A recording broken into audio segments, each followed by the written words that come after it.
Damn, what an embarrassing day. If you're a fan of the Chicago Cubs, does Mets win 11-2 over the Chicago Cubs? Can you believe the Mets won a baseball game in the year 2023 post trade deadline? Because I didn't think it was possible. And I'm very shocked that they won. And, I'll give myself somewhat credit here because I did say if the Mets were going to win another game again, it was going to be with Kodai Senga on the bump because there was just simply no shot in hell that the Mets were going to win a baseball game again unless Senga was on the bump because the rest of the pitching staff sucks.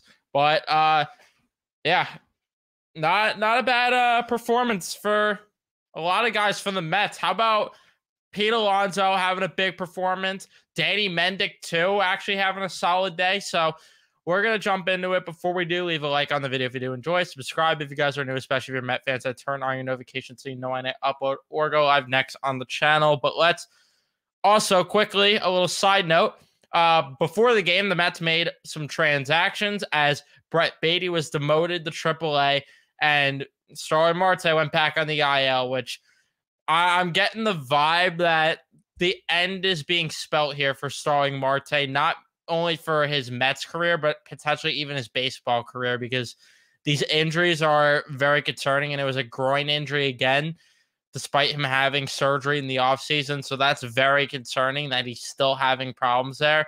But yeah, I hope nothing but the best for Marte, but it's definitely concerning. And then with Brett Beatty, I've been screaming for the past few days that he needs to be sent down to AAA because I think he would benefit from a stint down there. And also there was a report that came out that he mentally just has not been right, and just mentally, emotionally, everything, physically, he just hasn't been right being in the major leagues with how big of an adjustment it's been, which good on him for opening up and admitting to it. And I have no problem with that because at the end of the day, that then spend more time in AAA and over marinate until you're comfortable enough to be in the MLB. To me, it's not a problem. I know some Met fans are saying that it is a big deal, but to me, I don't have a problem with it. But let's talk about this game.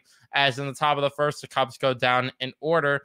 Bottom of the first, the Mets actually were productive for once in the first inning. Nonetheless, this baseball game, as Brandon Nimmo flies out, Alvarez walks, Lindor gets a single, and then Pete Alonso hits a home run to make it a 3-0 ball game. Mark Vientos strikes out. McNeil gets hit by a pitch. Danny Mendick strikes out. We go to the top of the second. Cody Bellinger gets a single. Swanson strikes out. Candelario hits into a force out. Morel walks, and then Gomes hits near ground out. Feels like recently that they just faced Candelario too, by the way, but almost like it was. Bottom of the second, the Mets go down in order. Top of the third, Madrigal gets a single. Tauchman gets a single. Horner strikes out. Happ hits into a line out, but then Bellinger would get an RBI single to make it 3-1. I for the life of me don't understand why the Cubs didn't trade Bellinger. I know they're one game out of a wild card spot, but still feel like they shouldn't be buying. Dansby Swanson, though, strikes out. We go to the bottom of the third. Alvarez hits into a flyout. Francisco Lindor with a single, and then Pete Alonso would crush the center field, his second home run of the night, his 33rd of the season, to make it a 5-1 ball game. So all of a sudden, the Mets have a pretty solid lead, and the Mets actually scored for once more than 5 runs in a baseball game. Can you believe it's possible? Mark Vientos strikes out. Jeff McNeil flies out. We go to the top of the fourth where the Cubs go down in order. Bottom of the fourth, Mendick lines out. Ortega with a single. Aruz strikes out, and then Nimmo pops out. We go to the top of the fifth. Madrigal grounds out. Tauchman flies out. And then, again, why would the Mets actually, or why would they capitalize on the first 2 outs? Which, Sagan had pitched bad, but still. Horner singles, Happ singles, Bellinger singles, which drives in a run, but thanks to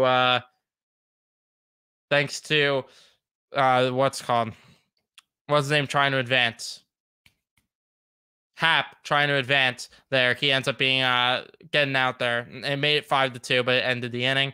Then we go to the bottom of the fifth. Alvarez flies out. Lindor grounds out. Alonso gets hit by a pitch. Vientos pops out. We go to the top of the sixth where Swanson hits into a line out. Candelario grounds out. Morel walks. Gomes flies out.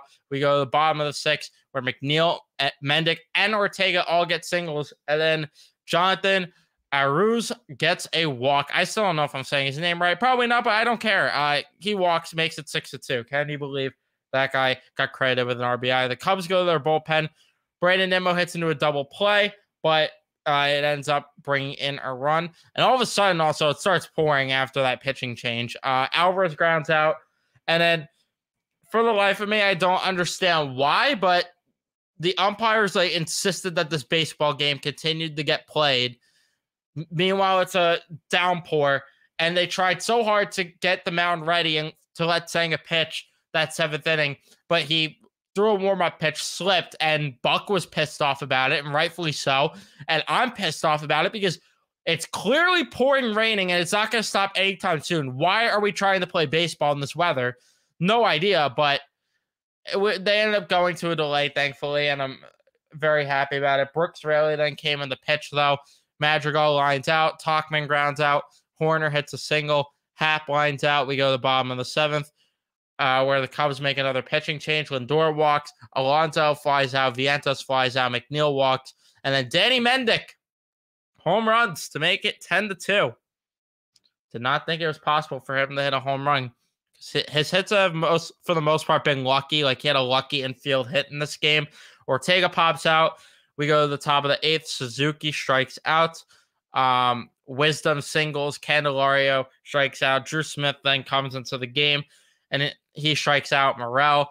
We go to the bottom of the 8th, and apparently Morel got ejected, so that's interesting. But back-to-back groundouts from the Mets. Alvarez with a single, Lindor with a single, and then Pete Alonso with an RBI single. How about him getting another RBI? That makes it 11-2. Mark Vientos grounds out. And Jimmy Yacobonis comes in as a 1-2-3 inning. Why not, right? But, yeah, Mets win. 12 hits from the Mets, 9 for the Cubs. Your winning pitcher, Senga. The losing pitcher is Smiley. And I'm very shocked the Mets actually had a good performance. But, again, most of it's I should say most of it's due to Senga. Like, Senga did a lot, but it's not like he carried the team in this game. Senga, though, 6 innings pitched, 7 hits against, 2 earned runs, 2 walks, and then 6 strikeouts. A very good outing for Kodai Senga, who continues to be just a big surprise. And I'm questioning, too, if the Mets front office envision him as the number 2 starter next year, and they go out, sign an ace. Like, if they're trying to contend next year, they try to sign or trade for an ace. They have Senga be the 2nd starter, get a 3rd/4th starter, and then Quintana's the 3rd/4th, and then the 5th spot, they'll end up getting a cheaper starter. I could be wrong, but that's just maybe my prediction if they try to contend. But Kodai Senga, yet again, very good in his outing. Brooks Raley, solid as well. Had 2 hits against, but still 2 strikeouts and pitch over an inning. So very good work. Drew Smith only faced 1 batter. Got a strikeout. Good job. And then Yacobonis having a 1-2-3 inning is very surprising. The offense, Nimmo going 0 for 5. Not good. Alvarez getting a hit and hitting second. That's what we like to see. Thank you for hitting Alvarez higher in the lineup, Buck. Going 1 for 4 with a walk. Not too bad. Lindor and Alonso, though, were the stories of the lineup. As both of them went 3 for 4. Alonso, though, with 6 RBIs on the night. Very good night for both of them. And Lindor's getting his numbers to be very respectable. I will say that. Same with Alonso. Yeah, very glad to see that. And then Vientos 0 for 5, striking out twice. Not complaining because of the fact that he hit 5th in the lineup tonight. So that makes me happy. McNeil goes 1 for 2 with a walk. Not bad. And then he also got hit by a pitch. Mendick going 2 for 4. One of those hits, a little lucky, but the home run. How about that? And then Ortega 2 for 4. Aruz going 0 for 3. Yeah. Mets pick up another win. Or not another win. I shouldn't say another, but they pick up a win. Doesn't help their tanking case because they would have fell below the Pirates if they lost this game, which would have been good, but it is what it is. They weren't going to lose every game. Now they're just back to 10 games below 500. We'll see if they could heat up and crawl their way back into the playoffs, right? In all seriousness, yeah. I'm very content with with a win because it was going to happen at some point. But that's going to be it for me. Leave a like if you enjoyed. Subscribe if you're new, especially if you're Met fans. Turn on your notifications so you know when I'm able to go live next. And I'll see you guys in the next one.